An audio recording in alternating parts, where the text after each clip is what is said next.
दैनिक भास्कर द्वारा चलाया जा रहा पौधे अपने परिजन अभियान निरंतर जारी है। तमाम संस्थाएं और प्रकृति प्रेमी इस अभियान से जुड़कर पर्यावरण संरक्षण का संदेश जन जन तक पहुंचाने की कोशिश कर रहे हैं। देवाधिदेव महादेव की उपासना के लिए सावन मास के पहले सोमवार को नगर के शिवालयों में शिव शंकर की पूजा करने के लिए सुबह से ही भक्तों की भीड़ लगी रही। भोलेनाथ की भक्ति में लीन श्रद्धालुओं ने भक्ति भाव से महादेव की आराधना की और सुख समृद्धि सहित निरोगी रहने की कामना की। कचनार सिटी, गुप्तेश्वर महादेव मंदिर, गंजीपुरा के बड़े शंकर मंदिर सहित अन्य शिवालयों में कोरोना प्रोटोकॉल के तहत भगवान शंकर की आराधना की गयी। पाकिस्तानी सेना को कारगिल में मुंहतोड़ जवाब देकर विजय हासिल करने वाले वीर सैनिकों और इस युद्ध में शहीद हुए जाबाजों की वीरता को नमन करते हुए शहरवासियों ने उन्हें याद किया। कारगिल विजय दिवस के मौके पर सदर स्थित स्मारक में कैंट बोर्ड के जनप्रतिनिधियों सहित अन्य लोगों ने शहीद सैनिकों को श्रद्धा सुमन अर्पित किए।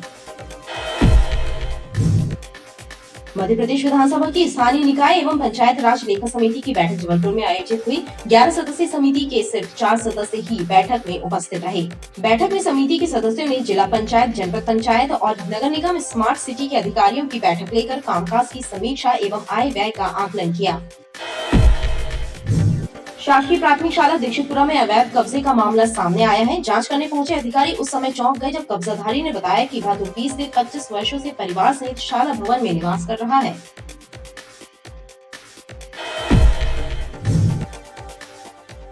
नगर निगम में तालाबंदी करने पहुंचे आम आदमी पार्टी के कार्यकर्ताओं को पुलिस ने गिरफ्तार कर जेल भेज दिया। विरोध प्रदर्शन के चलते नगर निगम मुख्यालय के गेट पर देर तक हंगामा मचा रहा।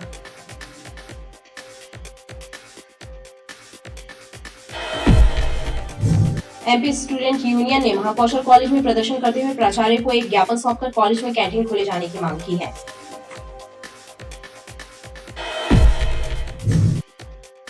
वार्ड क्रमांक 51 रविंद्रनाथ टैगोर वार्ड से नगर निगम मुख्यालय पहुंचे लोगों ने शिकायत की है कि जल वितरण व्यवस्था में खामियां होने के कारण कई इलाकों में जल संकट व्याप्त है।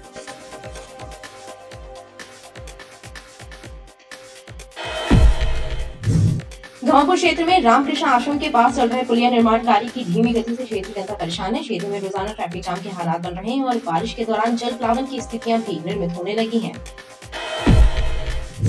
पनागर विधानसभा के अंतर्गत आने वाली ड्रीमलैंड कॉलोनी के रहवासियों ने विधायक इंदु तिवारी से मुलाकात कर क्षेत्र में व्याप्त जल प्लावन की समस्या से निजात दिलाने की मांग की है। क्षेत्रीय जनता का कहना है कि कुछ स्थानों पर नाले नालियों का निर्माण कार्य होने से वहां पर जल प्लावन नहीं हुआ, लेकिन अभी भी कुछ क्षेत्रों में जल प्लावन के हालात बन रहे हैं। मिक्सी सुधारने के बाद ग्राहक से पैसे मांगना दुकान संचालक को महंगा पड़ गया। ग्राहक ने दुकान में तोड़फोड़ कर दी और दुकानदार को भी पीट दिया। ठक्कर ग्राम में हुई घटना की रिपोर्ट दुकान संचालक ने हनुमानताल थाने में दर्ज कराई है।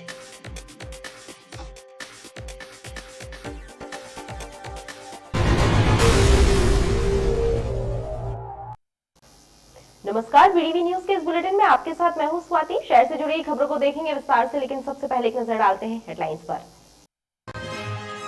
सावन के पहले सोमवार पर नगर के शिवालयों में उमड़ी भक्तों की भीड़। भक्ति भाव से किया महादेव का पूजन। कोरोना से निजात दिलाने के लिए की गई प्रार्थना। और विधायकों की लेखा समिति ने किया पंचायतों एवं नगर निगम और स्मार्ट सिटी के कार्यों का आकलन। 11 सदस्यीय लेखा समिति के सिर्फ 4 सदस्य ही शामिल हुए बैठक में। कई महत्वपूर्ण दिशा निर्देश किए गए जारी।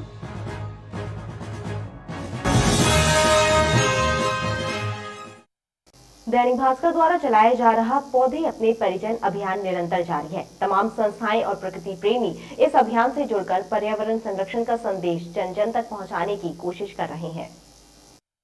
दैनिक भास्कर द्वारा पर्यावरण संरक्षण के संकल्प और आम जन मानस में जन कल्याण करने की मंशा से शुरू किया गया अभियान पौधे हमारे परिजन निरंतर जारी है।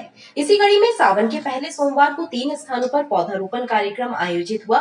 सबसे पहले स्पोर्ट्स क्लब के सामने दत्त बिल्डर्स द्वारा तैयार की जा रही टाउनशिप में नीम के पौधे रोपे गए। दैनिक भास्कर जबलपुर द्वारा ये कार्यक्रम पौधारोपण का जो शुरू किया गया है, इससे लोगों को उचित मार्गदर्शन मिलेगा और हर आदमी को प्रेरणा मिलेगी कि वो एक एक पौधा लगाए। इस शहर की आबादी 22 लाख है। अगर आधे लोगों ने भी एक एक पौधा लगा दिया तो 11 लाख पौधे इस साल लग जाएंगे, जिससे पूरा वातावरण में परिवर्तन हो जाएगा। मेरी भास्कर के प्रति हार्दिक शुभकामनाएं जो उन्होंने ये बीड़ा उठाया। आज हमने दैनिक भास्कर द्वारा चलाए गए अभियान के तहत हमारी दत्त टाउनशिप में जो पौधारोपण का कार्यक्रम किया।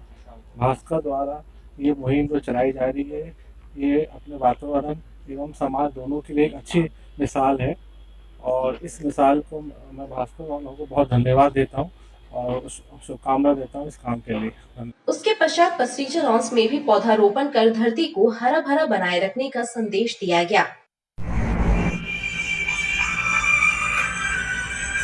दैनिक भास्कर द्वारा जो वृक्षारोपण का अभियान चलाया जा रहा है, ये बहुत ही अच्छा संदेश है लोगों के लिए और हर आदमी को वृक्षारोपण करना चाहिए, पर्यावरण के लिए बहुत जरूरी है।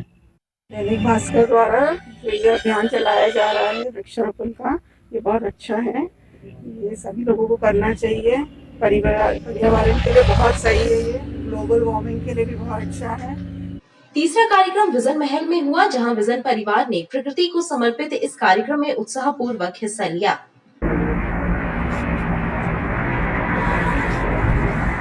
जी, दैनिक भास्कर द्वारा बहुत ही अच्छी पहल करी गई है। पौधे हमारे परिजन, हम सब इस चीज़ को, ग्रीनरी को, हम सब इसका महत्व बहुत अच्छे से जानते हैं, लेकिन कहीं ना कहीं हम इसके महत्व को अपने रेगुलर जीवन में कहीं हमने पीछे ढकेल दिया था। आज कोविड के इस दौर में हम सब बहुत अच्छे से जान चुके हैं कि ये ग्रीनरी है जो हमको एक अच्छी लाइफस्टाइल दे सकती है। फ्रेश एयर का महत्व हमने बहुत अच्छे से अब जान लिया है और मेरी सबसे ये विनती है कि जितना हो सके इस रेनी सीजन में जितना हो सके प्लांटेशन करें और लोगों को इसके लिए प्रोत्साहित करें, जिससे हमारा शहर बहुत अच्छा ग्रीन हो जाए। सबसे पहले मैं दैनिक भास्कर को बहुत बहुत बधाई देना चाहूँगी कि उन्होंने इतना अच्छा इनिशिएटिव स्टार्ट किया है पौधा का, क्योंकि ये बहुत ही ज़रूरी है। लोग आजकल लगा नहीं रहे हैं, हटा रहे हैं। इतना डेवलपमेंट हो रहा है, उसकी वजह से पौधे नहीं हटा दिए जाते हैं, प्लांट्स हटा रहे हैं। But greenery is more and more important because of Covid में हमको जब ऑक्सीजन नहीं मिल रही थी तो लोग कह रहे थे कि कहाँ से लाएं ऑक्सीजन, तो यही ऑक्सीजन का जरिया है। तो हमें बहुत ज़्यादा इस चीज़ पे ध्यान देना होगा कि हमें जितना ज़्यादा हो उतना पौधारोपण करें। Thank you. अभियान की रफ्तार बढ़ती जा रही है। इसके तहत नीम के पौधे रोपे जा रहे हैं, जो शुद्ध ऑक्सीजन देने के साथ ही कीटाणुओं को समाप्त करने की क्षमता भी रखता है। देवाधिदेव महादेव की उपासना के लिए सावन मास के पहले सोमवार को नगर के शिवालयों में शिव शंकर की पूजा करने के लिए सुबह से ही भक्तों की भीड़ लगी रही। भोलेनाथ की भक्ति में लीन श्रद्धालुओं ने भक्ति भाव से महादेव की आराधना की और सुख समृद्धि सहित निरोगी रहने की कामना की। कचनार सिटी, गुप्तेश्वर महादेव मंदिर, गंजीपुरा के बड़े शंकर मंदिर सहित अन्य शिवालयों में कोरोना प्रोटोकॉल के तहत भगवान शंकर की आराधना की गई।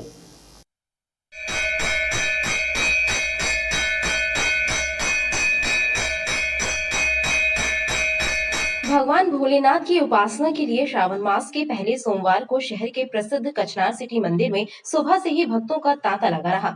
मंदिर में पहुंचे भक्तों ने विधि विधान से महादेव का पूजन किया। भगवान शंकर का आज पूजा का दिन है, तो हम लोग यहाँ से स्पेशली दर्शन करने के लिए आए हैं, ताकि भगवान शंकर का आशीर्वाद हम लोग के जीवन पर बने रहे और कोरोना काल से सभी लोगों को इसमें मुक्ति दिलाने में भगवान शंकर का आशीर्वाद मिले। मैं यहाँ सोमवारी के दिन पहले दिन भगवान का दर्शन करने आई हूँ। मुझे बहुत खुशी होती है दर्शन करके। भगवान से ये कृपा बनाए रखे कि हम सबसे कृपा बनाए रखे और अच्छे से रखें। और सावन सोमवार का पहला दिन है और धूमधाम से हम शंकर जी की पूजा करने आए हैं और हमारे बच्चे लोग भी आए, सभी श्रद्धालु भी आए हैं। गंजीपुरा स्थित बड़े शंकर जी के मंदिर में भी कोरोना प्रोटोकॉल का पालन कराते हुए पूजन अर्चन किया गया और श्रद्धालुओं ने भोलेनाथ से सुख समृद्धि की कामना की। भोलेनाथ भोलेनाथ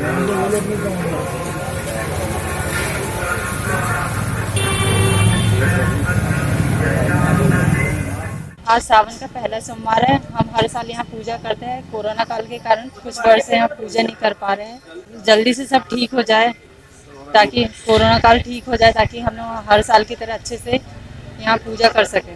यहाँ पे हर वर्ष की तरह इस बार हम आए, लेकिन कोरोना काल के कारण यहाँ अंदर से पूजा करने नहीं मिला, बाहर से ही करने को मिला।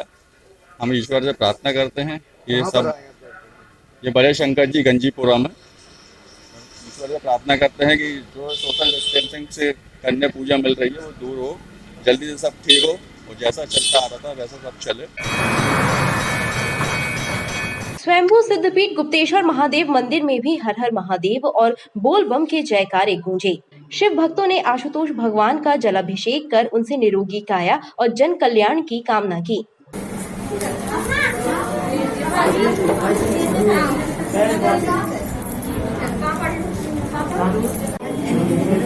महादेव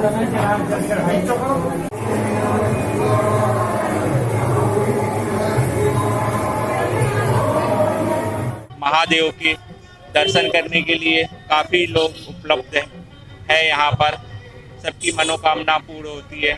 भोलेनाथ के दर्शन में हर सावन सोमवार में काफ़ी भीड़ है। काफ़ी लोग इच्छुकों के दर्शन करने के लिए आ रहे हैं। बहुत ही भक्तिमय माहौल है, बहुत ही अच्छा लग रहा है यहाँ पे आके। सारे लोग दर्शन कर रहे हैं, सारे लोगों ने मास्क पहने हुए हैं। बहुत अच्छा माहौल है और सभी धर्म लाभ उठा रहे हैं। मंदिर आने से ये है कि मन को शांति मिलती है, अच्छा लगता है। आज सावन का पहला सोमवार है। आज भोलेनाथ की कृपा से हम यहाँ मंदिर में दर्शन करने आए हुए हैं। सिद्धेश्वर महादेव मंदिर है, ये प्राचीन मंदिर है, बहुत बड़ा, और इसके इतिहास है बहुत। और यहाँ कई सालों से आते लोग जाते हैं, इनकी मनोकामना पूर्ण होती है, जो मांगते वो मिलता है। मैं खुद यहाँ कम से कम 20 साल से जुड़ा हूँ। श्री महादेव मां दरबार में भी भक्तों ने विशेष आराधना कर कोरोना महामारी से निजात दिलाने की प्रार्थना की।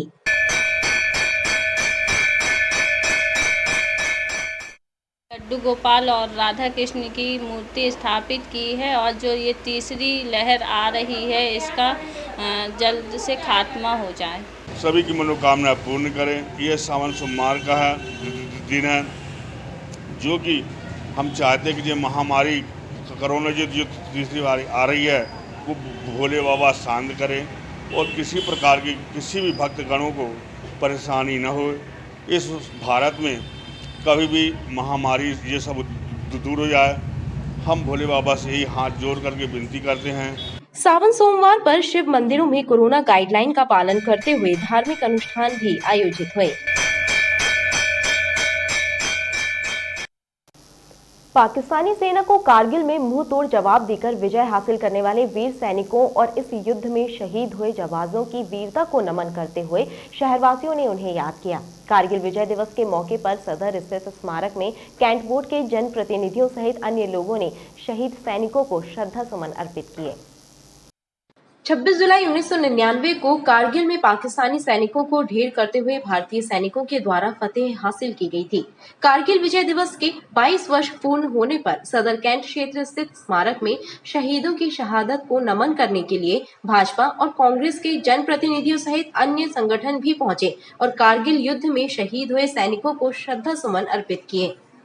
आज कारगिल विजय दिवस के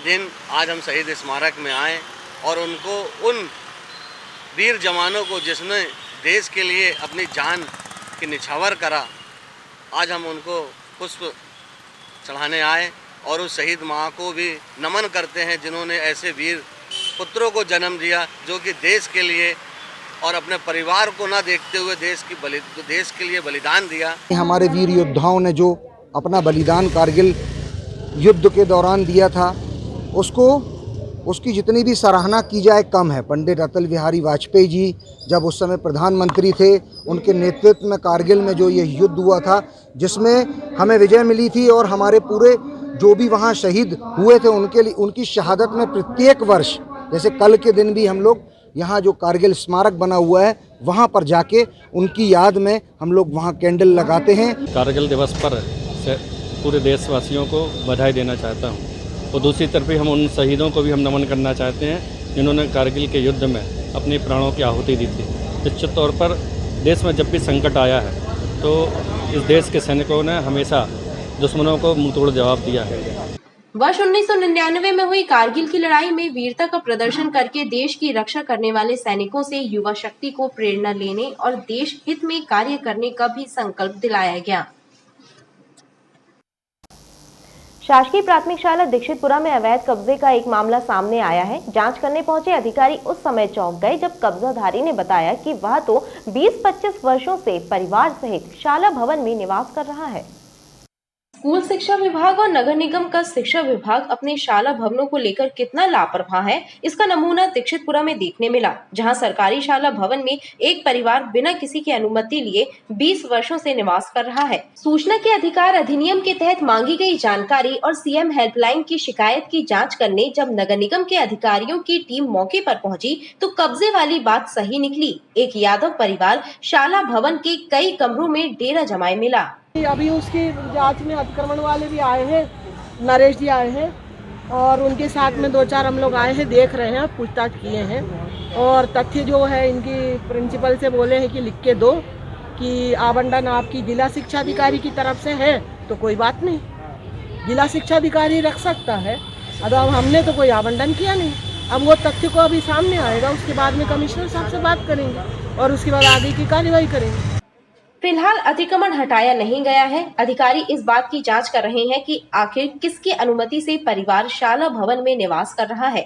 अधिकारियों का कहना है कि जांच पड़ताल पूरी होते ही शाला भवन खाली कराया जाएगा। यानी यदि सीएम हेल्पलाइन में शिकायत नहीं होती तो अधिकारी यह तक पता नहीं लगा पाते कि उनके स्कूल भवन में वर्षों से कब्जा था। नगर निगम में तालाबंदी करने पहुंचे आम आदमी पार्टी के कार्यकर्ताओं को पुलिस ने गिरफ्तार कर जेल भेज दिया। विरोध प्रदर्शन के चलते नगर निगम मुख्यालय के गेट पर देर तक हंगामा मचा रहा।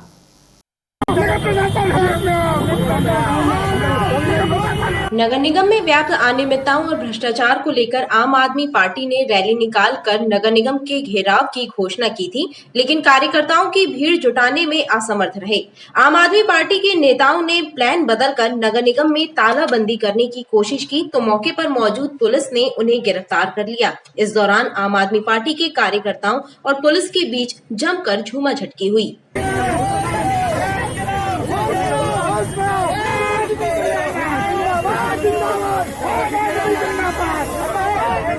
सफाई वगैरह को लेकर विभिन्न मांगों को लेकर आज नगर निगम में ज्ञापन देने की योजना थी, उसके लिए वो पदयात्रा करना चाहते थे। उन्होंने कोई वैधानिक अनुमति नहीं ली, कोरोना गाइडलाइन का पालन करने तैयार नहीं थे, इसलिए अभी एहतियात के तौर पर गिरफ्तारी की गई है और वैधानिक कार्रवाई की जाएगी। अभी ये 2 वाहन में गए हैं, लगभग 10-12 लोग होंगे और एग्जैक्ट फिगर हम आपको अभी गिरफ्तारी जो हमारी प्रक्रिया पूरी हो जाएगी उसके बाद दे दें। निगम में तालाबंदी करने आम आदमी पार्टी के 3-4 कार्यकर्ता ही मौके पर पहुंचे थे, लेकिन उन्हें पकड़कर पुलिस की गाड़ी में बिठाने में पुलिस वालों को खासी मशक्कत करनी पड़ी।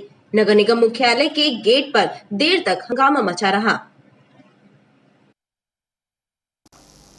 मध्य प्रदेश विधानसभा की स्थानीय निकाय एवं पंचायत राज लेखा समिति की बैठक जबलपुर में आयोजित हुई। 11 सदस्यीय समिति के सिर्फ 4 सदस्य ही बैठक में उपस्थित रहे। बैठक में समिति के सदस्यों ने जिला पंचायत, जनपद पंचायत और नगर निगम स्मार्ट सिटी के अधिकारियों की बैठक लेकर कामकाज की समीक्षा की एवं आय व्यय का आकलन किया। विधायकों की लेखा समिति ने जबलपुर पहुंचकर होटल कल्चरी में आयोजित बैठक के जरिए जिला पंचायत, जनपद पंचायत, नगर निगम और स्मार्ट सिटी के कार्यों की समीक्षा की। ग्रामीण एवं शहरी क्षेत्र की बैठकें अलग अलग समय में हुई। पहली बैठक में जिला पंचायत एवं जनपद पंचायत के कार्यों एवं आय व्यय का आकलन किया गया। समिति ने प्रस्तावित कार्यों के जल्द शुरू कराने के निर्देश दिए, साथ ही किसानों को शासकीय योजनाओं का लाभ, भुगतान आदि की जानकारी दी गयी। हमारा समिति का काम यह है कि जो पैसा सरकार की तरफ से, चाहे केंद्र सरकार से आए या प्रदेश सरकार से आए, पैसा इनके पास आता है वो जन हितकारी योजनाओं के लिए आता है, उसमें लग रहा कि नहीं लग रहा और सही उसका खर्च हो रहा कि नहीं हो रहा। ऑडिट टीम आया करती है, ऑडिट टीम ऑब्जेक्शंस लेके जाती है कई बिंदुओं पर, तो जो ऑडिट की आपत्तियां हैं उन आपत्तियों की समीक्षा भी ये समिति बैठ के किया करती है। तो आज उसी विषय पर हम लोग यहाँ पर आए थे। प्रसन्नता की बात ये देखिए कि जबलपुर ज़िले में हमारे पुराने अनुभवी साथी बता रहे हैं कि जबलपुर जिला पंचायत की स्थिति बाकी प्रदेश की अन्य पंचायतों के मुकाबले में इस मामले में बेहतर है। और इससे अच्छी बात यह समझ में आई है कि कई आपत्तियों के जवाब जो यहाँ से जा चुके हैं और 2019 में अभी तक भी एजी ऑफिस से उस पर कोई कॉग्निजेंस नहीं लिया गया है। मतलब ये डिफ़ॉल्ट उनके लेवल पे है जो हम लोग टेकअप करने वाले हैं। बैठक में 11 सदस्यीय समिति के सिर्फ 4 सदस्य बतौर सभापति विधायक अजय विश्नोई, विनय सक्सेना, दिव्यराज सिंह एवं संजय शाह शामिल रहे। पिछले 2008 से लेके अभी तक समितियों ने इसके पहले या तो काम नहीं किया या समितियों ने इस पर एक ठोस निर्णय नहीं दिया, जिसके चलते जो ऑडिट आपत्ति महालेखाकार के द्वारा आई उसके जवाब पेश नहीं हुए। आज हम लोगों ने इस पर स्पष्ट रूप से कहा है, मैंने स्वयं इस बात को संज्ञान लेके जो मैंने कहा और सभी सदस्यों ने स्वीकार किया कि आज जो इनका जवाब है वो लिखित में हमारी समिति भोपाल में जो है विधानसभा की उस कार्यालय में आना चाहिए। और जैसा इनका जवाब है कि साहब हमने तो जवाब दे दिया, महालेखाकार ने अभी तक निराकरण नहीं किया, चाहे वो पंचायतों का मामला हो, जो जबलपुर जिला पंचायत का हो, चाहे जनपद का, तो हमने उसमें बोला है कि आप हमको लिखित जवाब दें, ये मुँह ज़बानी नहीं चलेगा, आप लिखित जवाब दें हम उसको महालेखाकार को लिखेंगे समिति की तरफ से कि इस बैठक में आज ये आया कि आप लोगों ने 16 तक जो जवाब गए थे उसका जवाब निराकरण नहीं किया। ग्रामीण क्षेत्रों के बाद शहरी क्षेत्र के लिए बैठक का आयोजन हुआ, जिसमें नगर निगम और स्मार्ट सिटी के कार्यों की समीक्षा एवं आय व्यय का आकलन किया गया। नगर निगम के कमिश्नर संदीप GR ने चल रहे कार्यों का लेखा जोखा प्रस्तुत किया। सर, जो मोस्ट बेसिक सर्विसेज जो नगर निगम के रहते हैं, जैसे अपने सीवरेज, वाटर, रोड्स, इस हिसाब से एंड प्लांटेशन, इस हिसाब से हम लोगों ने आज का ये प्रेजेंटेशन यहाँ पे रखा है। तो इसमें हम लोगों ने जबलपुर नगर निगम को हम लोगों ने 6 जोन्स में डिवाइड किया है।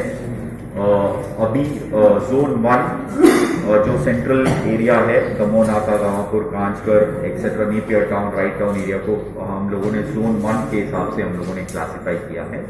जोन 2, 3, 4 एंड 5 जहाँ पे अभी करेंटली अमृत योजना अंतर्गत सीवर की लाइन STPs वगैरह बिछाया जा रहा है, उसको हमने 2, 3, 4 एंड 5 के हिसाब से हमने क्लासिफाई किया है। विधानसभा की लेखा समिति की बैठक में सदस्य विधायकों की अनुपस्थिति भी चर्चा का विषय बनी रही। बैठक में तय किए गए मुद्दों को स्वीकृति के लिए विधानसभा के जरिए केंद्र सरकार को भेजे जाएंगे। शामिल प्रस्तावों में प्रधानमंत्री आवास योजना के अनुदान की राशि का मामला भी है। जनप्रतिनिधि चाहते हैं कि अनुदान राशि शहर और ग्रामीण क्षेत्रों में एक सी होनी चाहिए, यानी गाँवों में भी 2.5 लाख रुपयों का अनुदान हितग्राहियों को मिलना चाहिए। MP स्टूडेंट यूनियन ने महाकौशल कॉलेज में प्रदर्शन करते हुए प्राचार्य को एक ज्ञापन सौंपकर कॉलेज में कैंटीन खोले जाने की मांग की है।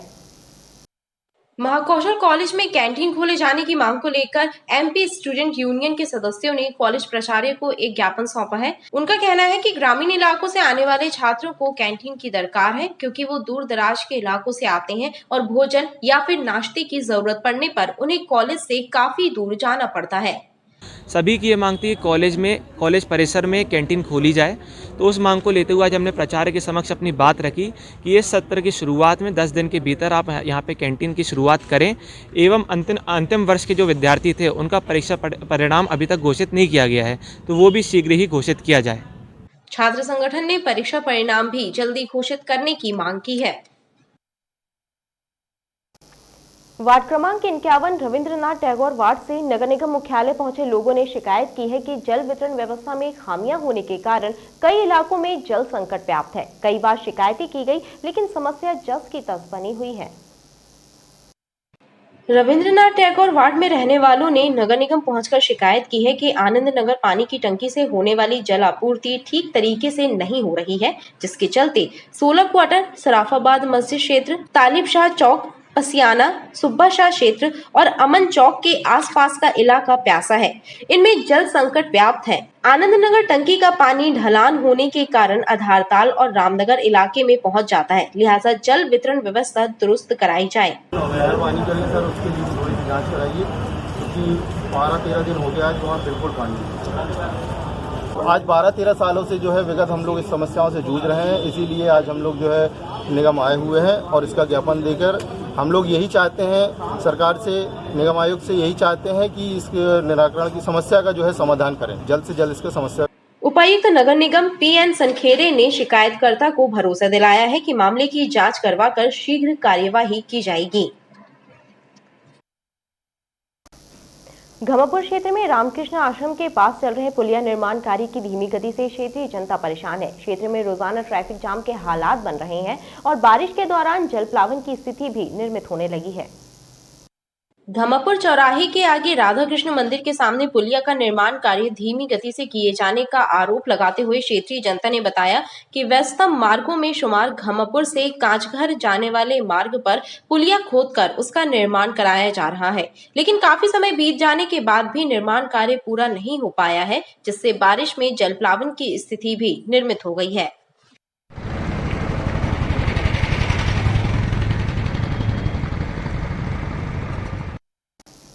पनागर विधानसभा के अंतर्गत आने वाली ड्रीमलैंड कॉलोनी के रहवासियों ने विधायक इंदु तिवारी से मुलाकात कर क्षेत्र में व्याप्त जल प्लावन की समस्या से निजात दिलाने की मांग की है। क्षेत्रीय जनता का कहना है कि कुछ स्थानों पर नाले नालियों का निर्माण कार्य होने से वहां पर जल प्लावन नहीं हुआ, लेकिन अभी भी कुछ क्षेत्रों में जल प्लावन के हालात बन रहे हैं। पनागर विधानसभा के अंतर्गत आने वाली ड्रीमलैंड कॉलोनी के रहवासियों ने भाजपा विधायक इंदु तिवारी से मुलाकात की और क्षेत्र में कुछ स्थानों पर जल प्लावन की समस्या से निजात दिलाने के लिए आभार व्यक्त किया और कॉलोनी के अन्य स्थानों में बन रही जल प्लावन की समस्या का भी समाधान कराने की मांग की। हम ड्रीमलैंड निवासी 11 वर्ष से तो पानी के जल प्लावन से परेशान थे। हमारी सड़क अच्छी बनी हुई है, लेकिन सड़क के ऊपर 1 फीट पानी आ जाता था, घुटनों तक पानी आ जाता था, जो कि आज विधायक जी के द्वारा सख्त प्रयास से और CSI धर्मेंद्र राज जी के सख्त प्रयास से वो पानी है तो 60% कम हो गया। जो हर बरसात में आता था उससे 60% कम हो चुका है। अब हमारा अनुरोध है कि समदड़िया ग्रीन सिटी की तरफ से भी अगर पानी नहीं आएगा तो 100% हम इस पानी से जल प्लावन से मुक्त हो जाएंगे। कुछ काम नगर निगम के प्रयास से हमारे CIS ने जो जल निकासी का काम किया है उसी के विषय में धन्यवाद देने आए हैं। और दूसरी बात, बिजली और अन्य समस्याओं के विषय में उनने आज हमें जानकारी दी है। इनका समय समय पर हम चरणबद्ध तरीके से हम इनका निराकरण करेंगे। स्थानीय लोगों के द्वारा की मांग का जल्द से जल्द निराकरण कराने का आश्वासन दिया है। मिक्सी सुधारने के बाद ग्राहक से पैसे मांगना दुकान संचालक को महंगा पड़ गया। ग्राहक ने दुकान में तोड़फोड़ कर दी और दुकानदार को भी पीट दिया। ठक्कर ग्राम में हुई घटना की रिपोर्ट दुकान संचालक ने हनुमानताल थाने में दर्ज कराई है। ठक्कर ग्राम में रहने वाले रियाजुद्दीन ने हनुमानताल थाने में रिपोर्ट दर्ज कराई है कि उनकी इलेक्ट्रिकल दुकान है, जिसमें मकबूल नाम का व्यक्ति मिक्सी सुधरवाने पहुंचा और मिक्सी सुधारने के बाद जब रियाजुद्दीन ने मकबूल से पैसे मांगे तो उसने दुकान में तोड़फोड़ करते हुए उसके साथ मारपीट कर दी और भाग खड़ा हुआ। मकबूल अंसारी आया दुकान पर और उसने मिक्सी मांगा मेरे से। मैंने बोला मिक्सी जो है इसमें खर्चा आया है, वो खर्चा दे दे। तो वो सुनते ही आग बबूला हो गया और गाली गलौज करने लगा। दुकान में ट्यूबलाइट तोड़ दिया, पंखा ढकेल दिया, पंखा गिर गया, मिक्सी वगैरह टूट गई, उसमें 400-500 रुपये खर्चा हो गया। इनकी दुकान में मिक्सी सुधारने के लिए डाला था उसने, जबकि इन्होंने पहले सुधार दिया था। दोबारा से ख़राब हुई तो वो उसी पैसे में ये बोल रहा है कि तुम फिर से सुधार के दो फ्री में, जबकि ऐसा इन्होंने कहा कि नहीं भाई इसमें और बाइंडिंग लगेगी तो अलग से तुम्हें ज़्यादा नहीं तो थोड़ा बहुत तो पैसे देना ही पड़ेगा। इसी बात पे वो एकदम आग बबूला होके और इनके साथ कलर पकड़ के खींचने लगा, ट्यूबलाइट फोड़ दिया और पंखे इनके वहीं पे गिरा दिए दुकान में। तो कुल मिला के जो है तेज में आके उसने ऐसा किया है। इन्होंने जो बताया तो जो वैधानिक कार्रवाई है उस पर की जा रही है। पुलिस ने मामला दर्ज कर कार्यवाही शुरू कर दी है। खबरें लगातार जारी हैं, आप देखते रहिए BTV न्यूज़।